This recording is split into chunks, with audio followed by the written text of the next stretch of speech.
Graças a Deus. É bom estarmos sempre na presença de Deus. A palavra de Deus nos mostra com muita clareza que os dias que a gente estamos vivendo são dias difíceis. E quando nós olhamos para as páginas das Escrituras Sagradas, a gente entende que Deus está abrindo a mente humana dos leitores da Bíblia para que assim venham entender quais os seus propósitos na face da terra. Hoje existe uma grande rivalidade, uma grande falta de interesse em acreditar naquilo que Jesus pronunciou, escrito em São Mateus, capítulo 16, quando Jesus Cristo disse, concernente à sua igreja, e eu edificarei a minha igreja, e as portas do inferno não prevalecerão contra ela. Hoje a gente abrindo um programa para assistir alguma coisa que edifica, às vezes a pessoa se sente muito carente de não achar palavras que sacia, que venha alimentar a alma, porque até os meios de comunicação hoje está recheado de muitos falatórios, comentário que muitas das vezes é só comentário que vem trazer benefícios particulares, benefícios próprios, mas quando olhamos para a palavra de Deus, isso não é, na verdade, o que está conectado na palavra de Deus.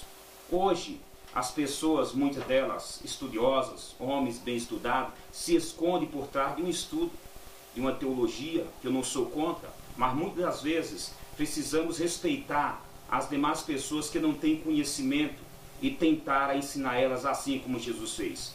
Se lembra que Jesus, quando esteve na terra, ele usava a linguagem do povo para tentar explicar para o povo como é que era a realidade do reino de Deus. Jesus, para falar com os pescadores, Jesus diz: o reino dos céus é semelhante a uma rede lançada no mar. Jesus, para falar com os lavradores, usou a parábola do semeador. E, enfim, o apóstolo São Paulo também, ele diz: eu fiz-me de tudo para todos. Na verdade, os homens de Deus sempre procurou trazer o conhecimento das pessoas, o que está conectado nas Escrituras Sagradas, para que eles viessem entender. Mas hoje muitas pessoas se escondem por trás de um rótulo. Por quê? Será por que isso? Será que é para tentar intimidar aqueles que pouco sabem? Porque quando se diz, você vê hoje nos meios, na rede social, se você for até na internet buscar um vídeo, lá está o perfil da pessoa que está elaborando esse vídeo. E nós entendemos que o nosso Deus, Jesus Cristo, ele fez de tudo para que as pessoas viessem entender. E nem Jesus conseguiu fazer com que as pessoas viessem entender. Jesus ficou por 3 anos, o seu ministério de 3 anos na terra, ensinando para os discípulos. E perto da sua partida ele disse: filhos, tem muitas outras coisas para dizer que vós não podeis suportar. Mas eis que eu irei, enviarei o Consolador. E quando ele vier, ele vai convencer vocês da justiça, do pecado e do juízo. Você sabe, Jesus disse, volta a repetir, em São Mateus: eu edificarei a minha igreja, e as portas do inferno não prevalecerão contra ela. Igreja de Cristo. Igreja, um organismo espiritual de Cristo. Nós entendemos pela palavra de Deus que Jesus tentou explicar para as pessoas o sentido de igreja, que não é bem o sentido que se explica hoje. Igreja como igreja tal, igreja A, igreja B, igreja C. Não é tão somente isso. Mas Jesus esclareceu que o Espírito Santo, quando viesse, ia convencer as pessoas, ia mostrar para elas, o Espírito Santo ia trabalhar nas pessoas, aqueles que não entenderam em toda a sua jornada na terra, nos seus períodos de 3 anos de ministério, o Espírito Santo ia operar a maravilha. E é justamente isso que a cada dia precisamos entender. Igreja de Cristo são aqueles que são chamados para fora. Esse negócio de dizer que a igreja de Cristo ela deve andar aliançada com o mundo, isso é coisa do inimigo. A igreja de Cristo é um povo separado. A palavra igreja quer dizer eclésia. Eclésia no original hebraico quer dizer aqueles que são chamados para fora. Para fora de onde? Deus nos chamou para fora de quê?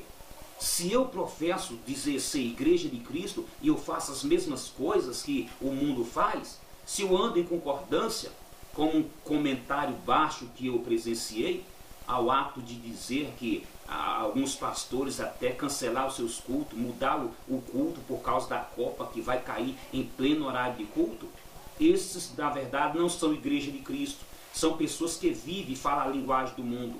1 João capítulo 2, versículo 15 diz: não ameis o mundo nem o que há no mundo, aquele que ama o mundo, o amor do Pai não está nele. no próprio livro de São Mateus, diz: será se pode Cristo e Belial andar de mão dadas? Por acaso você vai ver Jesus andando de mão dada com o mundo? Será se Jesus estivesse na terra nos dias de hoje e tivesse um culto justamente naquela data que ia haver a Copa, será se Jesus deixaria de ir para um culto para ir assistir uma Copa? Se Jesus não faria isso, por que eu e você temos que fazer? Lembra do que o apóstolo Paulo disse? Sede meus imitadores, assim como eu sou de Cristo. Mas para os irmãos de Éfeso, ele também diz: sede imitadores de Deus. Se Jesus não fazia isso, por que eu tenho que fazer e denominar como filho dele? Na verdade, os filhos são separados. Todos aqueles denominados como filhos, conforme está escrito no Evangelho de São João 1, versículo 12, quem é filho de Deus é separado, se torna a igreja de Cristo. Se somos igreja, nós não vivemos em pleno acordo com o mundo. Que Deus te abençoe.